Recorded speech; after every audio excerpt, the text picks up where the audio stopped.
Det består af tekstiler. Det er bomuld, det er jeans, det er t-shirts. Det er alverdens tekstiler, som er kommet ind til forædling.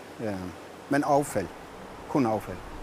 I bygningerne her i Frederikshavn er der i øjeblikket gang i et nordjysk erhvervseventyr, der samtidig er med til at løse et af verdens i øjeblikket måske mest drøftede affaldsproblemer.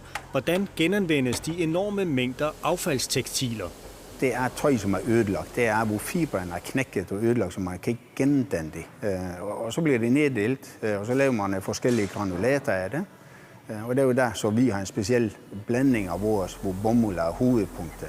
Stifteren af virksomheden, Helge Hansen, viser rundt i produktionshallerne. Det er en forbehandlet plade og genanvendt glas, som limer sammen med vores tekstilplader. Hvor tekstilaffaldet laves om til funktionelle og bæredygtige akustikpaneler til f.eks. lofter. Vi har formået at få det transformeret over til, i stedet for mineral- og glasuldsplader, til samme prisleje. Og det er også et vigtigt parameter. Det må ikke koste mere. Virksomheden har i forbindelse med produktionshallerne, hvad man kunne kalde prøvebåse, hvor de forskellige typer akustikpanelers effekt kan mærkes. Den dæmper 100%, vil vi sige. Det vil man typisk bruge i et storrumskontor eller børnehave, skole, hvor den skal dæmpe mest muligt. Det skal ikke være noget efterklang. Man kan for eksempel, illustreret med røg, se hvordan loftspladen samtidig med, at den dæmper lyden, Man kan se det oppe i hjørnet her nu. også tillader luften at cirkulere. Så vi kører luften i et trykkammer, som så siver igennem hele luftfladen, uden træk, uden støjgener. Som almindelige boligejere har man også mulighed for at få et loft, der både er akustisk tilpasset og lavet af bæredygtigt affaldstekstil.